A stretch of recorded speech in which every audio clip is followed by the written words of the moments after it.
Case 1. Theodore Dyer. Theodore Dyer, a former Muskegon County Airport police officer, was convicted of one of Michigan's most disturbing crimes. The case unfolded in Grand Haven, Ottawa County, in April 2012, when Dyer, then in his 60s, lived next door to a woman named Susan and her 9-year-old daughter. At first, Dyer appeared to be an ordinary, polite neighbor, a retired law enforcement officer with a steady relationship. Susan trusted him deeply, allowing her young daughter to spend time at his apartment, often when she was at work.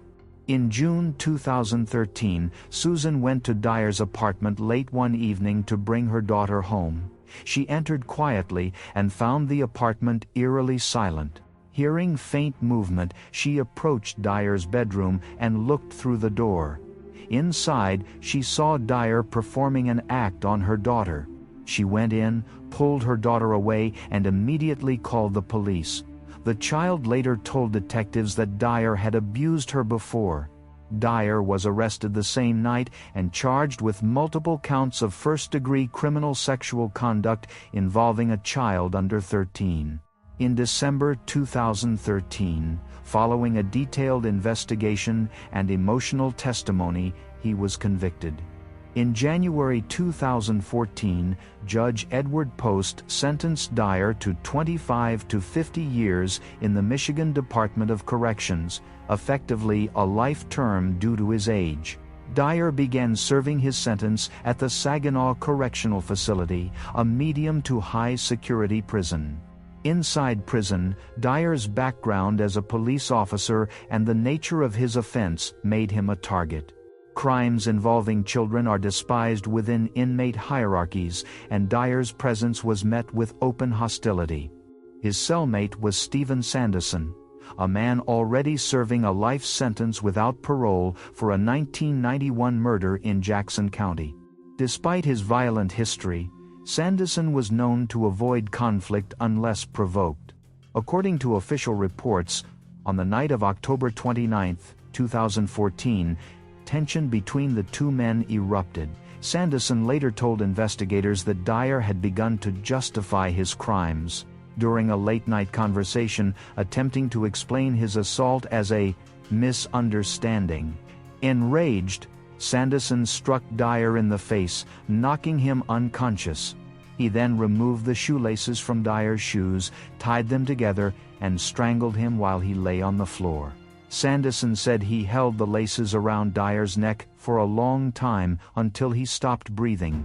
Afterward, he placed the body in Dyer's bunk, covered it with a blanket, and waited until morning to report the death. Michigan State Police launched a full investigation. During questioning, Sanderson confessed calmly, stating that he didn't appreciate what he was in prison for, so he murdered him. He described the act as personal, stating that strangulation was more direct than using a weapon. Sanderson insisted the killing was spontaneous, triggered by disgust rather than premeditation. On February 23, 2015, Sanderson was charged with second-degree murder. During his hearing before Chief Circuit Judge Fred L. Borchert in Saginaw County Circuit Court, he pleaded guilty and showed no remorse. He told the court that he knows that God is the only judge we have, that he just set the appointment up. Dyer's family attended the sentencing, but made no public statements. Judge Borchert sentenced Sanderson to life imprisonment with the possibility of parole to run consecutively with his existing life term.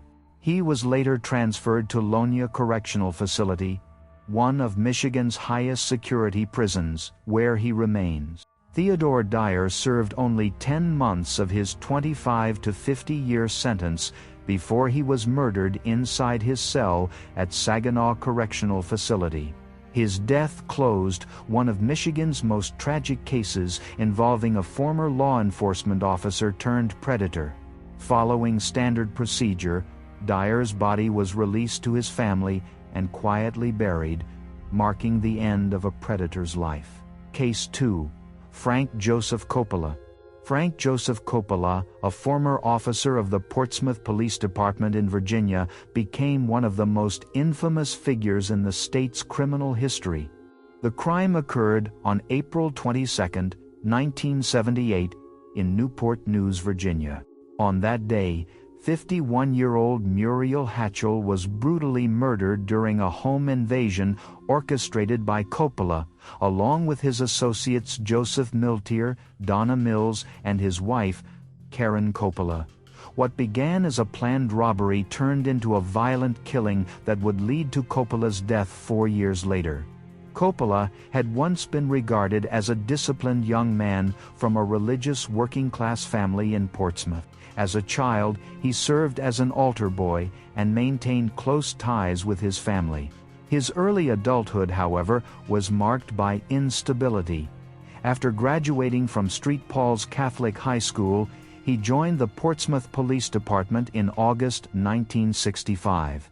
Within his first year, he was dismissed for falsifying a report and failing to disclose an assault on a prisoner. Although reinstated after a 90-day suspension, his police career was short-lived. By 1967, repeated insubordination and neglect of duty forced him to resign. Over the next decade, Coppola drifted between jobs as a car salesman and small business owner. His personal life unraveled through 2 failed marriages and mounting financial problems. By the mid-1970s, he had developed a pattern of criminal activity that culminated in his partnership with Joseph Miltier, a known burglar. Together, they plotted to rob Peyton Hatchell, a wealthy used car dealer in Newport News. On the night of the crime, Coppola disguised himself while Miltier's girlfriend, Donna Mills, posed as a delivery girl to gain entry into the Hatchell home. Once Muriel opened the door, the group forced their way inside. During the robbery, Coppola bound Muriel with Venetian blind cords and repeatedly slammed her head against the floor as he demanded money. Her husband, Peyton Hatchell, returned unexpectedly and was also attacked, sustaining severe skull fractures. The assailants fled with approximately $3,000 in cash and several rings. Muriel died from blunt force trauma and aspiration caused by internal injuries. Peyton survived, but lived with permanent damage. All 4 perpetrators were quickly apprehended. Mills testified against Coppola during his trial in September 1978, identifying him as the one who delivered the fatal blows. Fingerprint evidence linked Coppola to the scene. Despite his claims of innocence, he was convicted of capital murder and sentenced to death on September 26, 1978.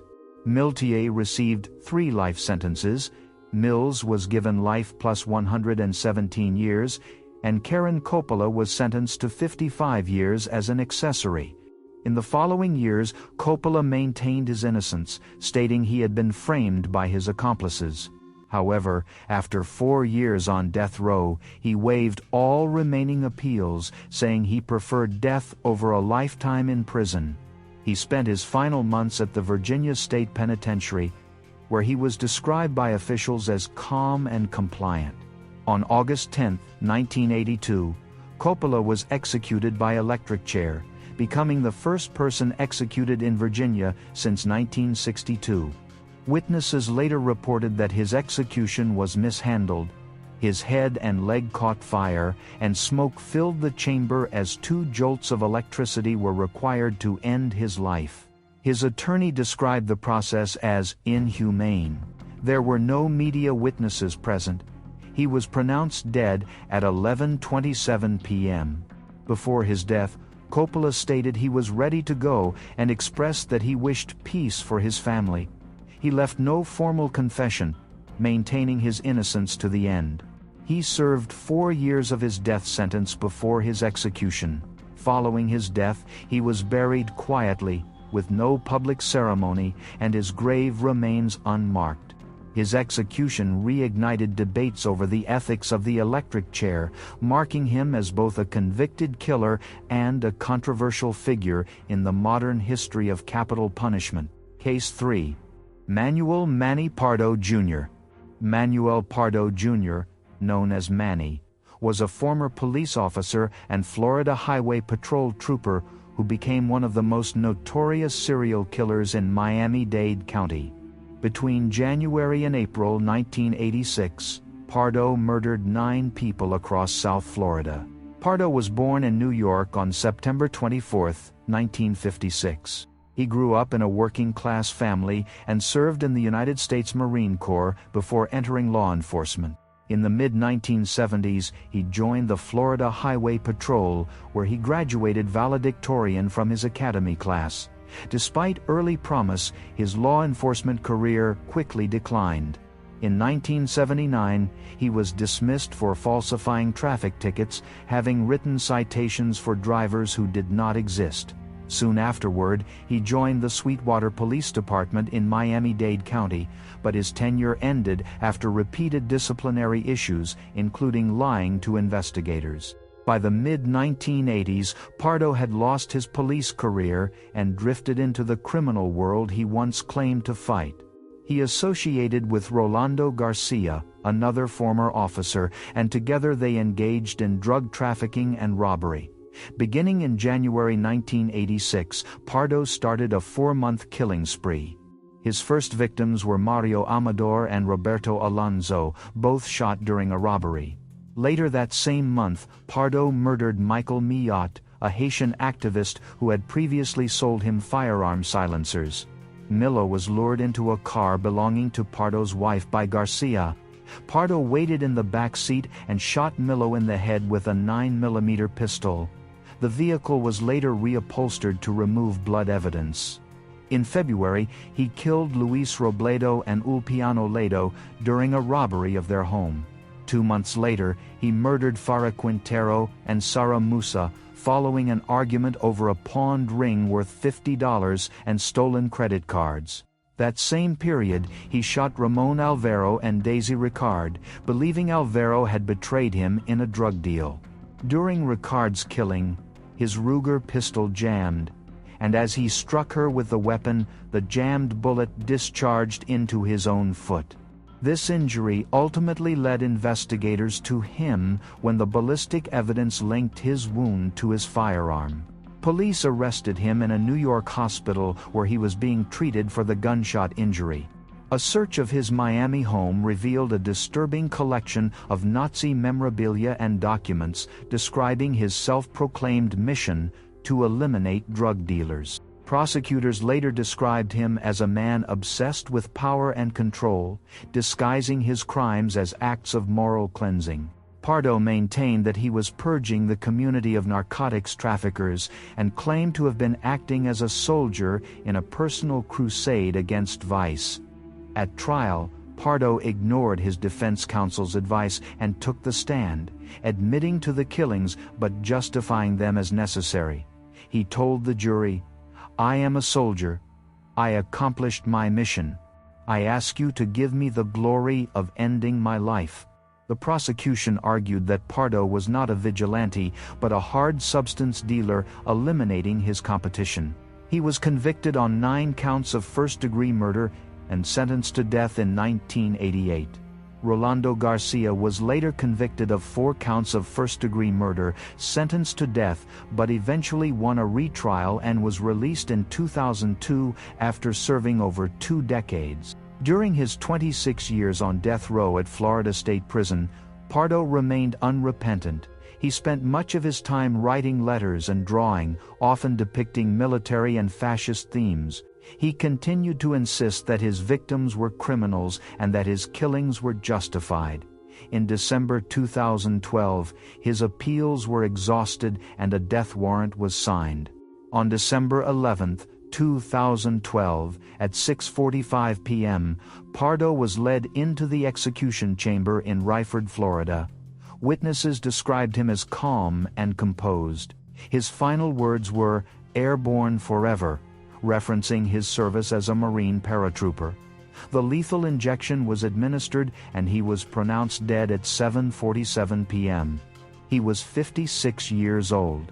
Manuel Pardo Jr. served 26 years on death row before his execution. His remains were cremated following his family's request, and his ashes were released to relatives for private disposition. He remains one of the most infamous examples of a law enforcement officer turned serial killer in the history of Florida's criminal justice system. Case 4. Robert Allen Fratta. Robert Allen Fratta, a former Missouri City public safety officer, became the focus of one of Texas's most notorious murder-for-hire cases. On the evening of November 9, 1994, in Atascocita, a quiet suburb of Houston, 33-year-old Farrah Fratta was shot twice in the head as she stepped out of her car inside her garage. Investigators soon discovered that her estranged husband, 37-year-old Robert Fratta, had orchestrated the killing during a bitter custody and divorce battle. Fratta's background reflected a disciplined but controlling personality. A trained officer, he was known by colleagues for his obsession with fitness and appearance, but also for his hostility toward his wife after their separation in 1992. The couple had 3 young children, and their divorce had grown increasingly hostile. Friends and fellow officers later testified that Fratta openly discussed killing Farrah, describing fantasies of making her death look like a robbery.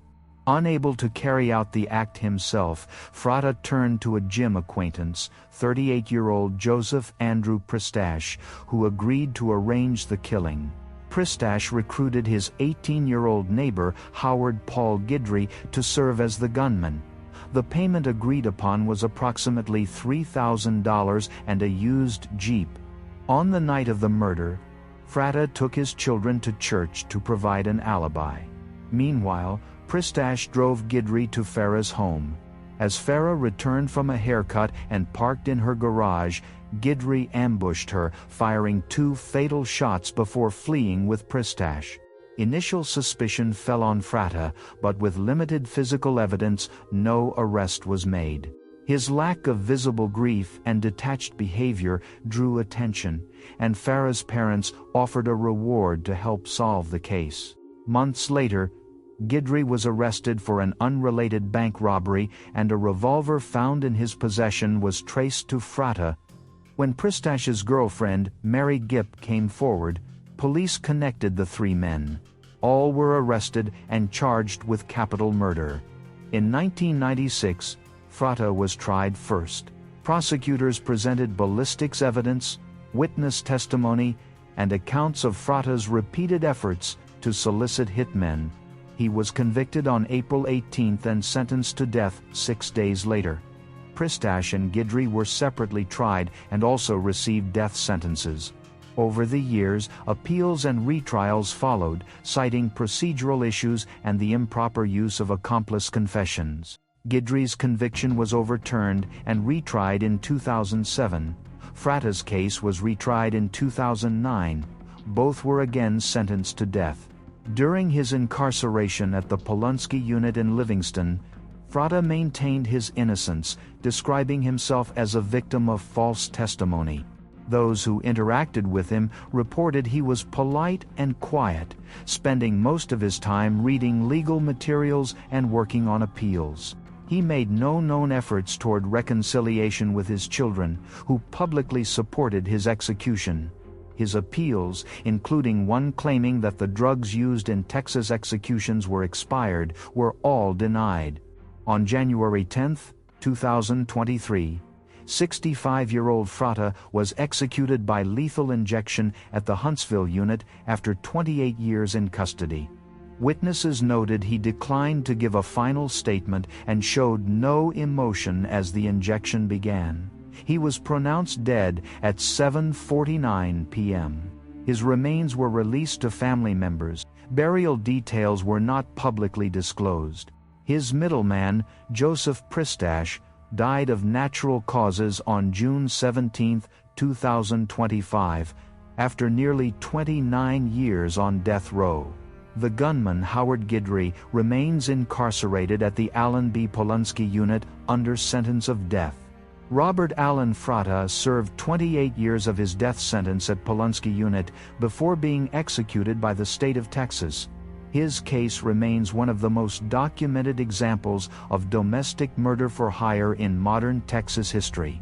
Case 5. David Allen Gore. David Allen Gore, known as one half of the killing cousins, died by lethal injection at Florida State Prison in Ryford on April 12, 2012. Gore, once an auxiliary sheriff's deputy in Indian River County, Florida, used his position and badge to lure, kidnap, and murder young women between 1981 and 1983. His crimes, committed alongside his cousin Fred Waterfield, left 6 victims dead and revealed a pattern of calculated brutality hidden behind a badge of authority. Gore was born in Florida and worked in local law enforcement as an auxiliary deputy, granting him the trust and access that would later enable his crimes. Even as a teenager, he displayed disturbing behavior. He was dismissed from a job after being caught spying through a hole into the women's restroom. Despite this early sign, he later found work maintaining citrus groves and assisting law enforcement, positions he used to locate and abduct women. His cousin, Fred Waterfield, a former high school athlete, joined him in a disturbing pact. Gore would capture victims and share them with Waterfield in exchange for money. Their first known victims were Ying Hua Ling, aged 17, and her mother, Xiang Huang Ling, aged 48, abducted on February 19, 1981, in Vero Beach. Using his badge to appear official, Gore lured the younger woman into his truck and then kidnapped her mother from their home. Both were assaulted and murdered. Their remains were later found dismembered and buried in oil drums. That same year, on July 15, 35-year-old Judith Daly, visiting from California, was stranded when Gore disabled her car. Offering help, he drove her to a remote area where he and Waterfield raped and murdered her. Shortly after, Gore's attempt to abduct another young woman led to a complaint that resulted in his badge being revoked. Within days, police caught him hiding in a woman's car with handcuffs, a pistol, and a police scanner.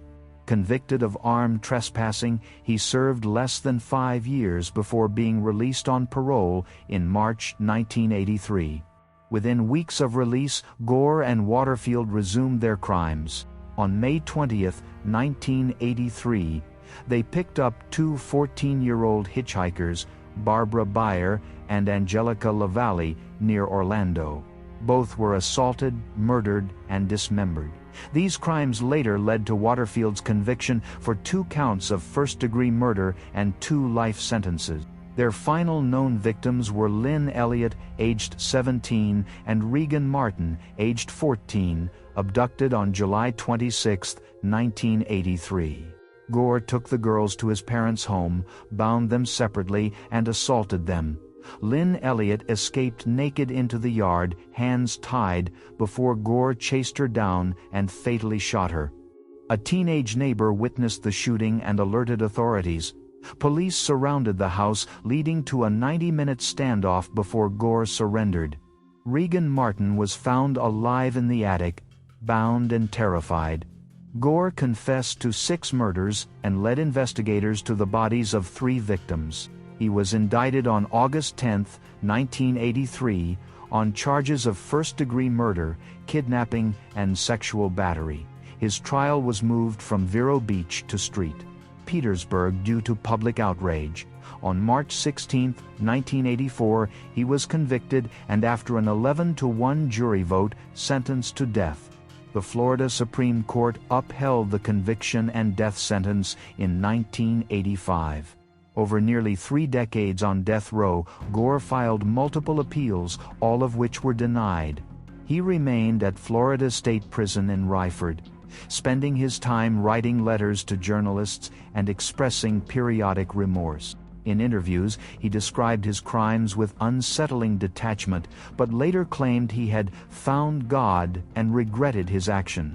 On the evening of April 12, 2012, 58-year-old Gore was escorted to the execution chamber.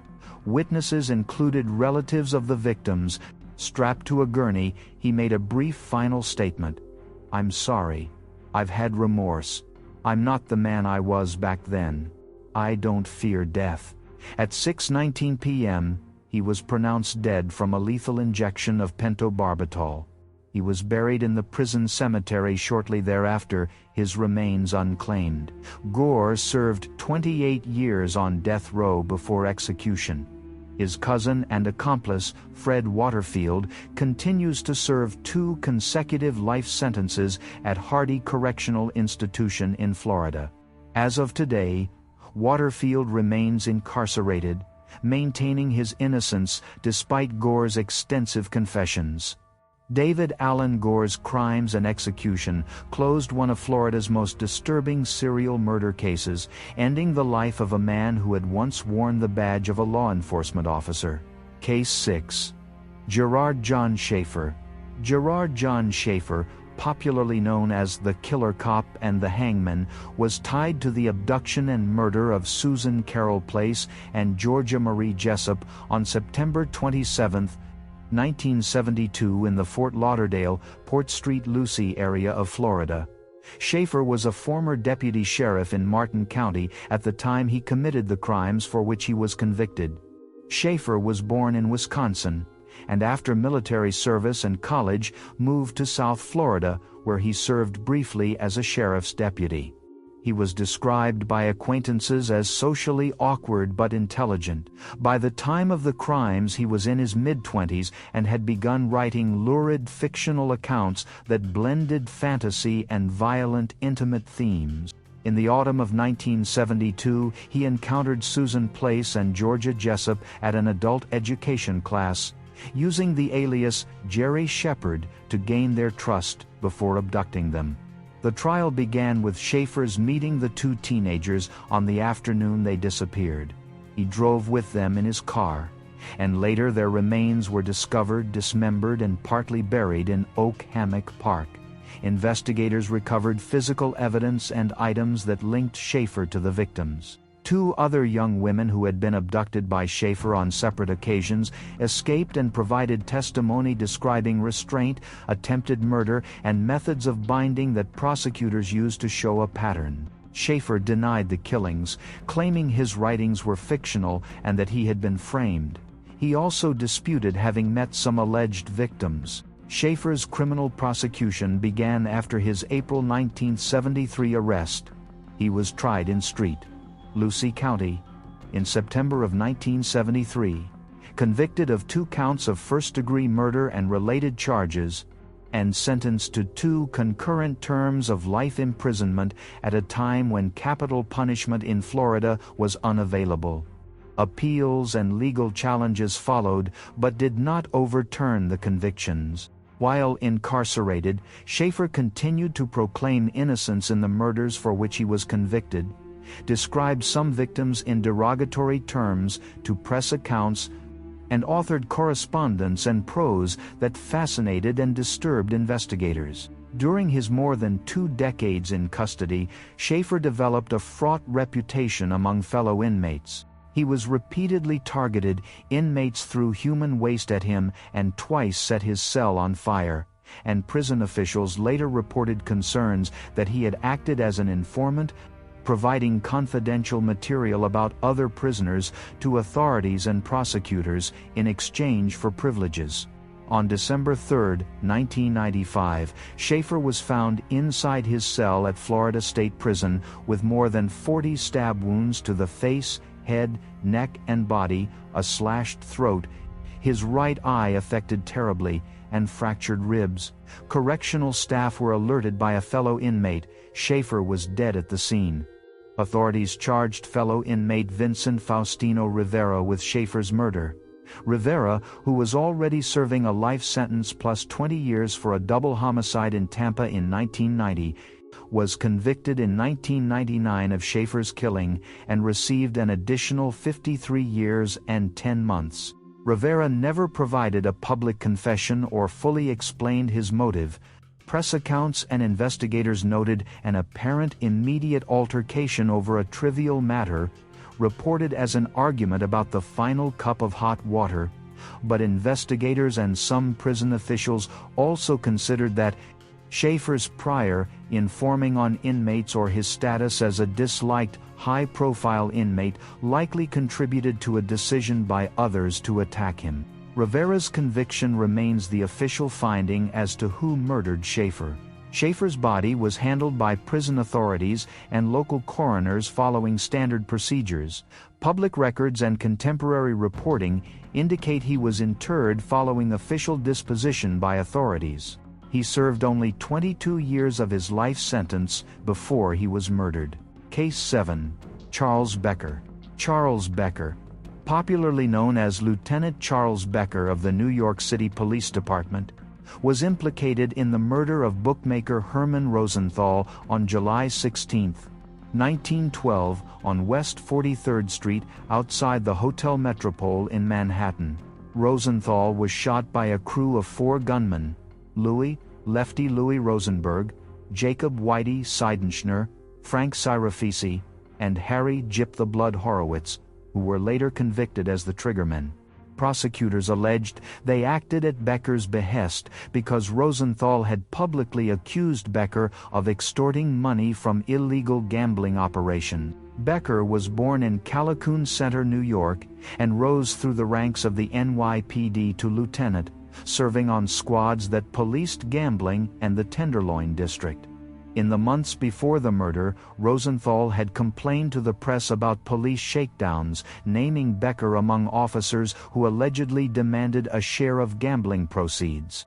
After Rosenthal's murder, Manhattan District Attorney Charles S. Whitman pursued an aggressive investigation that led to Becker's arrest on July 29, 1912. The sequence of events established at trial began with Rosenthal's public accusation, followed by his scheduled grand jury appearance and his murder in the early morning hours of July 16. Witness testimony and cooperating underworld figures, including Jack Rose and several criminals who accepted immunity to testify, tied Becker to the arrangement of the killing, according to the prosecution. Becker was tried in the fall of 1912 and convicted. That verdict was overturned on appeal because of judicial bias, but a retrial in 1914 again produced a conviction for first-degree murder. Appeals continued but ultimately failed to avert the death sentence. During confinement before his execution, Becker maintained his innocence, at times conceding he had wanted Rosenthal put out of the way of public testimony, but denying he ordered a killing. He made statements to the warden and to the press, asserting that the shooters had acted independently to protect themselves. Though he used appeals and sought clemency, the governor signed the death warrant. Contemporary accounts report the executioner as John Hulbert and note that the electrocution in Sing Sing's electric chair occurred on July 30, 1915. Observers at the time described the procedure as prolonged and painful. Becker's legal record includes the original conviction, the appellate reversal, the retrial conviction, and subsequent failed appeals and clemency petitions. He was confined to Sing Sing prison following the final conviction and remained there until his execution. After death, his body was interred at Woodlawn Cemetery in the Bronx, where records show his burial alongside family. The 4 gunmen who murdered Rosenthal were themselves tried, convicted, and executed at Sing Sing. He served only 3 years from arrest to execution of the death sentence before he was executed by the state of New York at Sing Sing Prison. Number 8. Joseph Carl Shaw.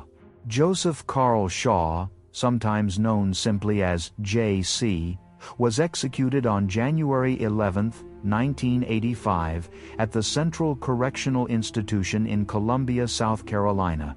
His crimes took place in Richland County during October 1977 and resulted in the murders of 21-year-old Betty Swank, 17-year-old Thomas Taylor, and 14-year-old Carlotta Hartness. Once a U.S. Army Military Police graduate, became the first person executed by South Carolina following the reinstatement of capital punishment by the U.S. Supreme Court in 1976. Joseph Carl Shaw was born in Louisville, Kentucky, to Mary and Melvin Shaw.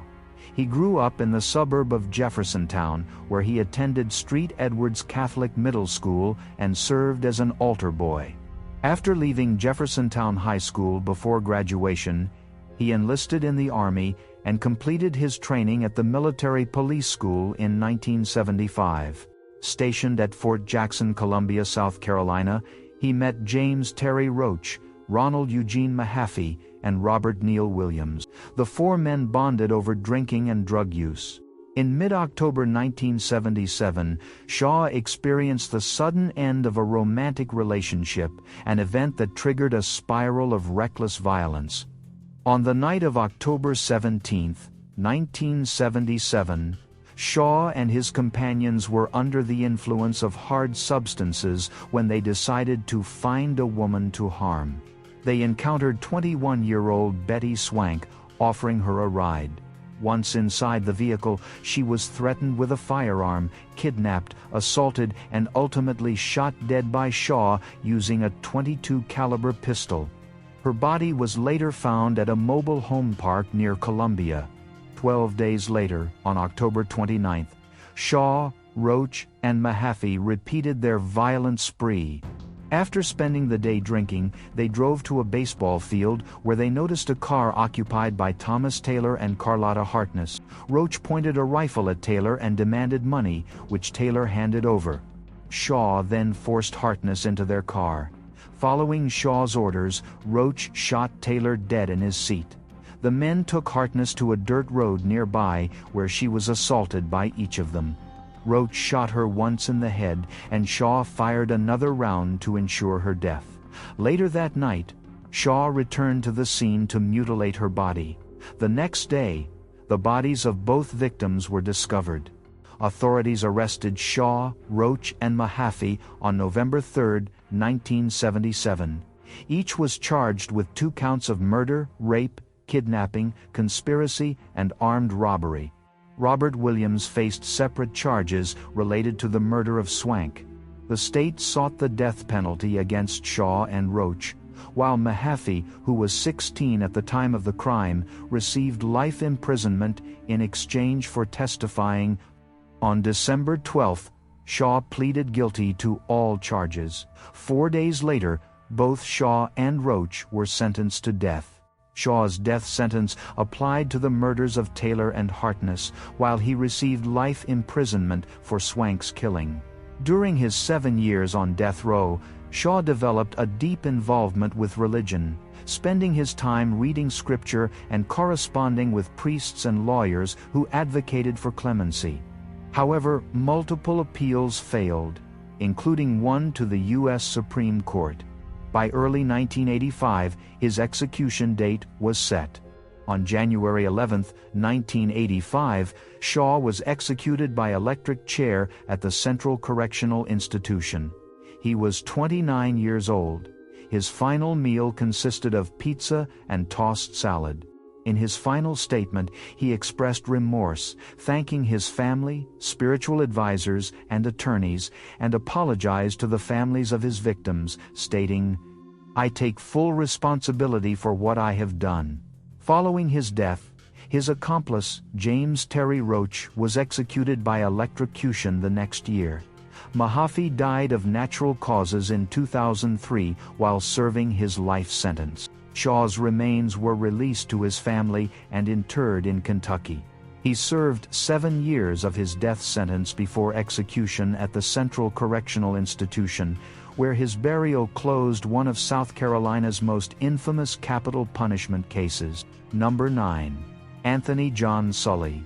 Anthony John Sully, known as Jack, was a former Millbrae and Peninsula police officer in San Mateo County, California, convicted of 6 murders committed between February and August 1983. The crimes took place primarily inside his rented warehouse in Burlingame, where he lured, killed, and concealed his victims. Sully was sentenced to death in 1986 and later died at a San Quentin-related medical facility on September 8, 2023, after nearly 4 decades on death row. Born in San Francisco on January 2, Sully spent his youth in Millbrae, and graduated from a local high school before joining law enforcement. At 22, he became a Millbrae police officer and later served with the Peninsula Police Department. During his early career, he was known as disciplined and efficient, but his personal life showed signs of instability. His first marriage ended after 4 years due to domestic abuse, and a second marriage also failed amid repeated violence, with his wife later obtaining a restraining order. Following his dismissal from the police force in 1974, Sully turned to private contracting and rented a hangar-style warehouse in Burlingame, which would later become his killing site. By the early 1980s, Sully had become involved in hard substance and the local street trade, operating under the alias Jack. He associated with pimps and escorts and began investing in prostitution ventures.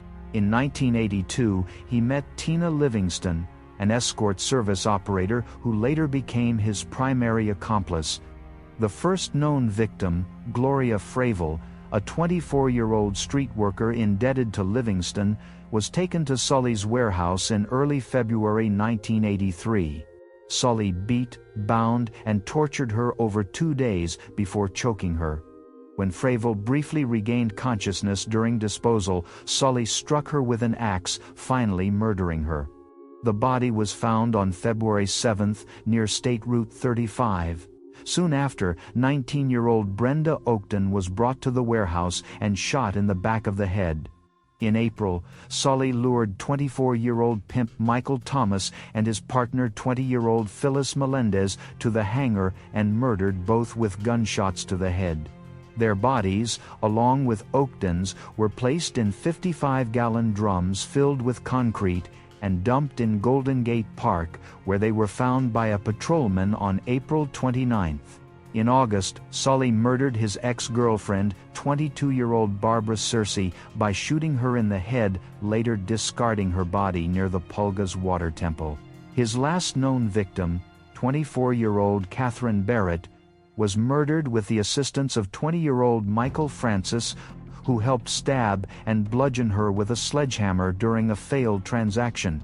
Sully's arrest came on August 25, 1983, when investigators matched his fingerprints to the concrete drums. Searches of his car and warehouse linked him directly to multiple murders through forensic evidence, including rope, plastic, and cigarette brands consistent with those found on victims. After his capture, Tina Livingston turned herself in and provided detailed testimony implicating Sully and his accomplices, Francis and Kaylee Angel Burns. Sully's trial began in San Mateo County in 1986. The prosecution presented extensive forensic evidence and testimony from his accomplices. On June 3, a jury found Sully guilty of 6 counts of first-degree murder with special circumstances. 12 days later, he was sentenced to death. In a 40-minute statement to the court, Sully proclaimed his innocence and criticized the prosecution's case. His appeals for a new trial and commutation, filed in 1991 and 2013, were denied. Livingston was sentenced to 3 years for negligent homicide and released for time served. Burns and Francis both received life sentences with the possibility of parole. Burns was eventually paroled in 2016, while Francis remains incarcerated after multiple disciplinary infractions. At San Quentin State Prison, Sully spent 37 years on death row. He was described as quiet, cooperative, and engaged in correspondence with several acquaintances. Over time, his health declined due to cancer.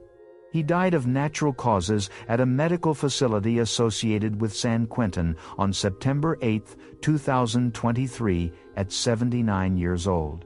Following his death, the Marin County coroner notified his longtime acquaintance Kent Nielsen, who had visited Sully regularly for 2 decades. Sully left no family to claim his remains, and he was buried in a prison cemetery under state supervision. He served 37 years of his death sentence at San Quentin before dying of illness, leaving behind one of California's most chilling records of a former officer turned serial murderer. Case 10. Thomas Horn, Jr. Thomas Horn, Jr., widely known as Tom Horn, was executed by hanging on November 20, 1903, in Cheyenne, Wyoming, for the murder of 14-year-old Willie Nickel near Iron Mountain. Once celebrated as a U.S. Army Scout, cowboy, and Pinkerton detective, Horn's life moved from law enforcement to vigilantism, shaped by frontier conflicts between cattlemen and settlers. Born in rural Missouri, Horn grew up under harsh discipline from his father and left home as a teenager to work as a scout during the Apache Wars. By his early 20s, he was serving under noted figures like Al Sieber and was present at the surrender of Geronimo. Known for his fearlessness, Horn gained a reputation for his tracking skills and marksmanship. After leaving the military, he worked as a cowboy and eventually as a range detective, a job that blurred the line between lawman and hired gun. He was often employed by large cattle interests to protect their herds and eliminate suspected rustlers, developing a cold efficiency that would later define his notoriety. Horn worked at various times as a deputy sheriff, a Pinkerton agent, and a hired gun in Arizona, Colorado, and Wyoming. He was rumored to have participated in numerous killings tied to range disputes, though many were never proven. In the late 1890s, he worked undercover for the Wyoming Stock Growers Association during the Johnson County War, and later for ranch owners in Colorado and Wyoming. His employers valued his intimidation tactics. His mere presence in a county was often enough to drive suspected rustlers away. By 1901, Horn was working for rancher John C. Coppola near Iron Mountain, Wyoming. The region was marked by tension between cattle ranchers and sheep herders. Among them were cattleman Jim Miller and his neighbor, sheep rancher Kells Nickel, whose families had been in conflict over grazing land.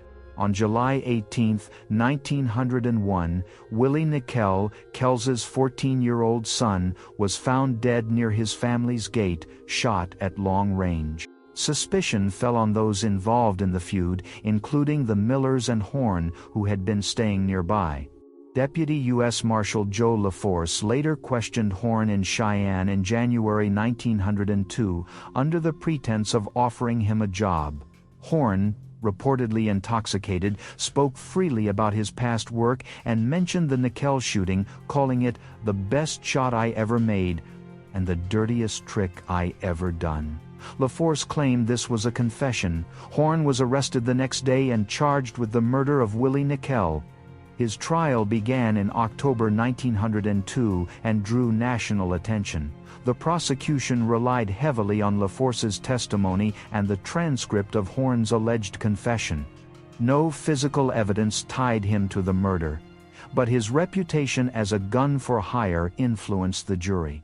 Witnesses placed him in the area, and the prosecution argued that Horn's rifle skills matched the long-range shot that killed the boy. The defense, led by Judge John W. Lacey and funded by cattle interests, argued that the confession was coerced and unreliable due to Horn's drunken state.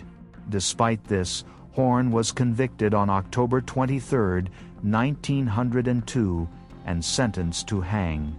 From his jail cell in Cheyenne, Horn wrote his autobiography, Life of Tom Horn, Government Scout and Interpreter, recounting his years as a scout and cowboy, but avoiding discussion of the Nickel case. He remained calm in custody, continuing to claim that he had been framed and that his words to LaForce had been misunderstood.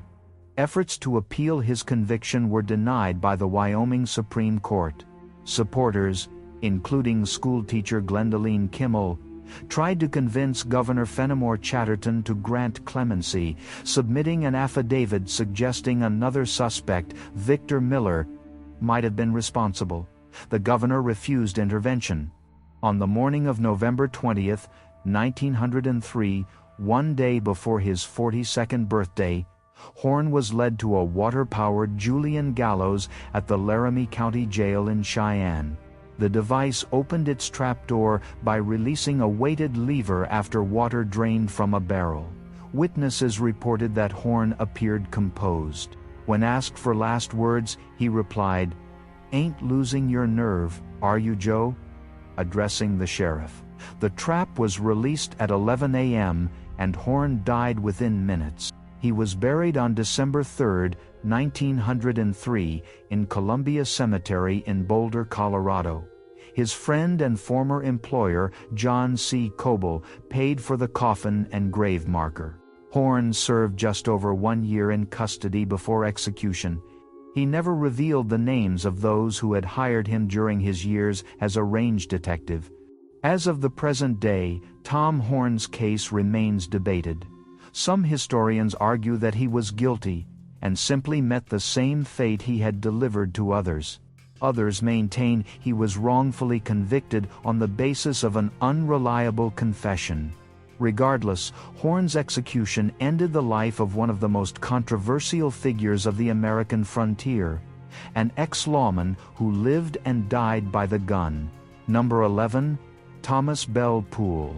Thomas Bell Poole, a former undersheriff of Monterey County, California, was executed by hanging on September 29, 1865, in Placerville, California, following his conviction for the murder of Deputy Sheriff Joseph Staples. His story intertwined law enforcement, rebellion, and a violent end in the turbulent aftermath of the American Civil War. Poole was born in Franklin County, Kentucky, in 1820, and later moved west during the California Gold Rush. He married Mary Carolyn Duff Davis, and by the mid-1850s had established his family in Monterey County. In 1858, Poole became undersheriff under Sheriff Henry DeGraw, earning a reputation as a determined lawman. That same year, he oversaw the hanging of convicted murderer Jose Anastasio on February 12, despite Governor John B. Weller's official order delaying the execution. Weller accused Poole of murder, but Poole defended his actions on a technical ground, stating the clemency order was issued in the wrong name. Though he was not prosecuted, his appointment was not renewed when his 2-year term ended. After the death of his wife in 1860, Poole moved to San Francisco with his children and operated a livery stable. It was there that his loyalties shifted toward the Confederate cause. He joined the secretive pro-Confederate group known as the Knights of the Golden Circle. In 1863, Poole became part of a plot organized by Asbury Harpending and Ridgely Greathouse to seize the schooner J.M. Chapman and use it as a Confederate privateer against Union shipping in the Pacific. The plan failed when William Law, the navigator, informed federal authorities. Poole was arrested and imprisoned at Alcatraz Island on charges of treason, but was later released after taking President Abraham Lincoln's amnesty oath on December 8, 1863. In 1864, Poole re-emerged as a Confederate sympathizer and leader of Captain Ingram's Partisan Rangers, an outlaw group that operated in the Santa Cruz Mountains. On June 30, 1864, Poole participated in what became known as the Bullion Bend Robbery, a Confederate-inspired stagecoach robbery near Placerville, intended to raise funds for the Southern cause. During the robbery and subsequent pursuit, the group ambushed lawmen on July 1. Among those responding was El Dorado County Deputy Sheriff Joseph Staples. In the ensuing gunfire, Staples shot Poole in the face, wounding him severely, before Poole's accomplices returned fire, killing Staples. Poole was captured soon after the confrontation, suffering from his wound.